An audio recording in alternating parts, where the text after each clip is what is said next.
কারণ বিরোধীদের বলতে না দেওয়া, এটাই তৃণমূল। বিরোধীদের আমরা এখানে আসতেই দেব বাহ, না, দারুণ। এই কারণ আমরা বিজেপি থেকে কিচ্ছু পাচ্ছি না, এটাই হচ্ছে- তাই আমরা বিজেপিকে এখানে আসতে দেব না। এইটাই- আজকে যা গ্যাসের অবস্থা তা আমরা মেয়েরা বুঝতে পারছি। আপনারা ছেলেরা ঘরে ঢুকছেন, খাচ্ছেন, বেরিয়ে যাচ্ছেন, আপনারা ভুক্তভোগী না, ভুক্তভোগী আমরা। এটাই হচ্ছে প্রকৃত আর তৃণমূল, যারা মোদি বিপক্ষকে কি বলতে করছে দেবে না। আমাদের জন্য সেটা আর আগে কি বলুন। কি করেছে মমতা আজকে ব্যানার্জি কি করছে আপনি বুঝতে পারছেন না?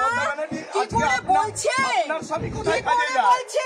আপনার স্বামী কোথায় আমার কাজে স্বামী যায়? যেখানে কাজে যায় কোথায় যায়? সেখানে কিন্তু আপনার ভাই কোথায় ছেলে যায়? ওখানে কাজে যাচ্ছে আপনার না। ভাই কোথায় যায়? আপনার বন্ধু কোথায় আপনি যায়? কি আপনার বান্ধবী ভোট- কোথায় যায়? আপনি কি আরজিকর কি হয়েছে? বকরির কি আরজিকর হয়েছে? আরজিকর যা বকরির হয়েছে কি হয়েছে? আরজিকরের হয়েছে মা, বকরির উপমা। কি হয়েছে? আরজিকর যা হয়েছে আরজিকরের মা, শিক্ষা কোথায়? ঠিক আছে? শিক্ষা কোথায়? তারপরে কিন্তু আর শিক্ষা- আরজিকরের কথা আপনার বলবেনই না। আপনার সন্তান আপনাদের কোন মুখে স্কুলে পড়ে? আরজিকরটা কি মানায়? আপনার সন্তান কোন আপনাদের স্কুলে মুখে পড়ে? আরজিকরটা মানায়? আপনার সন্তান হ্যাঁ? কোন স্কুলে পড়ে? আমার সন্তান যে স্কুলে পড়ে সেই স্কুল থেকে নাম দেখুন কি? নাম কি? কন্যাশ্রী পাচ্ছে, স্কুলের নাম কি? কন্যাশ্রী পাচ্ছে, স্কুলের নাম কি? যুবশ্রী স্কুলের পাচ্ছে। নাম বলতে পারছেন না সন্তানের? কেন আপনি কেমন কেন বাবা? কেন স্কুলে কোন স্কুলের নাম? কেন ইন্ডিয়ান বাস ওটা কি অবস্থা স্কুলে?